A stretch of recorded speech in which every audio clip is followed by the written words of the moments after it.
السلام علیکم ورحمۃ اللہ وبرکاتہ۔ وعلیکم السلام ورحمۃ اللہ وبرکاتہ۔ کیسے ہیں؟ ٹھیک ہے، اچھے ہیں، اپنا بتائیے۔ الحمدللہ، اللہ کا فضل و کرم ہے، ٹھیک ہے۔ آپ سے ایک دو تین سوال ہیں۔ پوچھیے۔ مسلمان دیش کے غدار ہیں، مسلمانوں نے کیا دیا ہے؟ دوسرا سوال ہے مدرسوں نے کیا دیا ہے؟ مدرسوں بند ہونا چاہیے، اسی لیے مدرسے سے انجینئر، سائنٹسٹ، ڈاکٹر کیوں نہیں نکلتے ہیں؟ اس لیے کہ مدرسے سے سائنٹسٹ ڈاکٹر کیوں نہیں نکلتے؟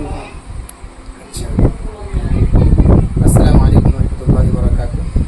ابھی آپ سن رہے تھے، ابھی ان کی طرف سے کچھ سوالات آئے ہیں اور ان کا سوالات کرنا بہت اچھا بھی ہے، اور چونکہ ان کے ذہن میں بات آئی ہوگی۔ سوشل میڈیا پہ چل رہا ہے، دیش میں یہی ماحول چل رہا ہے، ہر طرف گلی گلی کوچے کوچے میں، ہر شہر میں نعرہ لگایا جا رہا ہے کہ مسلمان دیش کے غدار ہے، مسلمانوں نے اس دیش کو کیا دیا ہے۔ اور ان کا پہلا سوال بھی یہی تھا کہ مسلمانوں نے اس دیش کو کیا دیا ہے۔ دوسرا سوال ان کا یہ تھا کہ مدرسے بند ہونے چاہیے، کہ مدرسے نے کیا دیا، مدرسے والوں نے کیا دیا۔ مدرسے اس لیے بند ہونے چاہیے کہ مدرسے سے سائنٹسٹ، انجینئر اور ڈاکٹرز نہیں نکلتے۔ تو سب سے پہلا جو ان کا سوال تھا یہ ہے کہ مسلمان دیش کے غدار ہے۔ تو مختصر طور پر میں جواب دے رہا ہوں۔ ویسے تو اگر جواب دیا جائے تو پورے دین اگر مسلمانوں کی اتہاس بیان کیا جائے اور بتایا جائے تو پورا نہیں ہو سکتا۔ بس ایک اشارہ کرتے ہیں کہ انڈیا گیٹ پر کوئی گئے ہوں تو انڈیا گیٹ پر جا کر دیکھیں گے آپ کو 70%، 75% مسلمانوں کے نام لکھے ہوں گے، جنہوں نے آزادی کے لیے اپنی جانیں قربان کی اور آزادی کے لیے کوششیں کیے، محنت کیے۔ تو ان ناموں میں 75 اور 70% مسلمانوں کے نام ہیں۔ تو ایک ہم نے اشارہ کیا۔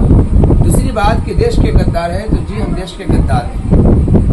چلیے ہم آپ کو لے کر چلتے ہیں 1947 میں، جب دیش کا بٹوارا ہوا اور جناح سرحد پر کھڑے ہو کر یہ آواز لگایا تھا کہ مسلمانوں آ جاؤ، تمہارا دیش اور تمہارا ملک یہ ہے پاکستان کے بارے میں۔ اس وقت مسلمانوں کے پاس دو آپشنز تھے۔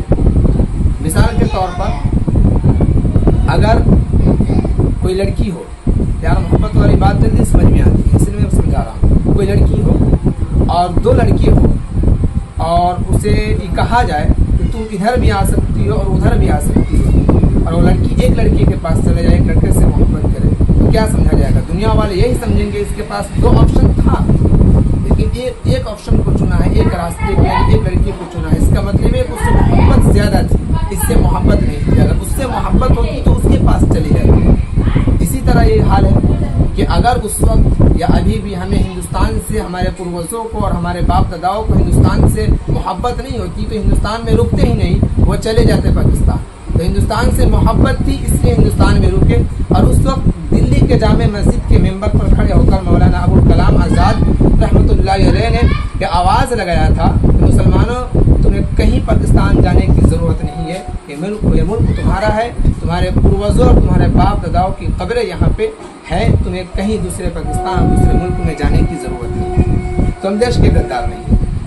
اس پر کہ ایک شاعر کا شعر مجھے یاد آتا ہے کہ ہم کو نہ ستاؤ ہم گنہگار نہیں ہیں۔ ارے ہم کو نہ ستاؤ کہ ہم گنہگار نہیں ہیں، یہ کس نے کہا ہے کہ ہم وفادار نہیں ہے؟ ارے جب دیش نے مانگا ہے لہو ہم نے دیا ہے، ہم فخر وطن ہے کوئی غدار نہیں۔ اب ان کا دوسرا سوال جو تھا کہ مدرسے بند ہونے چاہیے، مدرسے نے کیا دیا ہے؟ تو بس یہی کہیں گے کہ مدرسے کا اگر اتہاس معلوم نہ ہو تو جا کر اتہاس پڑھیے۔ دارالعلوم دیوبند اس کی بنیاد 1866 عیسوی میں رکھی گئی۔ اس کا پہلا مقصد یہی تھا کہ یہاں مجاہدین آزادی پیدا کرنا ہے اور فریڈم فائٹرز پیدا کرنے ہیں جو انگریزوں کی آنکھوں میں آنکھیں ڈال کر بات کرے اور انگریزوں کا مقابلہ کرے۔ پہلا مقصد یہی تھا اس مدرسے کی بنیاد رکھنے کا۔ اور مدرسے نے کیا دیا ہے؟ مدرسے سے سائنٹسٹ اور ڈاکٹرز کیوں نہیں نکلتے ہیں؟ تو اس کا جواب یہ ہے کہ آپ ہم سے پوچھتے ہیں کہ مدرسے نے سائنٹسٹ کیوں نہیں دیا، انجینئر کیوں نہیں دیا؟ تو جناب ہمارا مدرسے کا قیام کا مقصد ہی وہ نہیں ہے کہ ہم انجینئر پیدا کریں یا ڈاکٹرز پیدا کریں۔ ہمارا مقصد ہے مدرسے کا قیام کا کہ ہم حفاظ، قرہ، اور عالم دین پیدا کرے. یہ تو سوال ہمیں آپ سے کرنا چاہیے تھا کہ آپ کی یونیورسٹی میں کتنے ڈاکٹرس نکلے, آپ کی یونیورسٹی سے کتنے انجینئرس نکلے, کیونکہ آپ نے کالج جو قائم کیا ہے, کالج قائم کرنے کا مقصد یہی ہے کہ ہم انجینئر پیدا کریں گے, ہم ڈاکٹرس پیدا کریں گے, ہم یہاں سے سائنٹسٹ پیدا کریں گے, ہم یہاں سے MBBS ڈاکٹرس نکالیں گے. تو یہ سوال ہمارا بنتا تھا کہ ہم آپ سے پوچھیں کہ آپ نے اپنے کالج سے, یونیورسٹی سے اور اپنے ادارے سے کتنے ڈاکٹرس نکالے. آپ ہم سے سوال کریں کہ آپ کتنے حفاظ نکالے. آپ مدرسے والوں سے سوال کریں کہ آپ نے کتنے مفتیان کرام نکالے, کتنے علماء کرام نکالے, کتنے حفاظ نکالے, کتنے قرآن نکالے. اس کا جواب ہم دیں گے. تو ہمارا مقصد اور ہمارا فیلڈ الگ ہے. تو ہمارے یہاں ان چیزوں کی پڑھائی نہیں پڑھائی جاتی ہے. رہ گئی بات کہ آپ کہتے ہیں کہ مسلمانوں نے کیا دیا, مسلمانوں نے بہت کچھ دیا ہے, انتھک کوششیں کی ہے, اور اتنی لمبی تاریخ ہے مسلمانوں کی کہ اگر بتایا جائے تو میں نے شروع میں کہا کہ ویڈیو زیادہ لمبی ہو جائے گی. تو یہ مختصر باتیں تھی, ان کی طرف سے سوال آیا تھا, ان کے سوالات کے مختصر جواب تھے.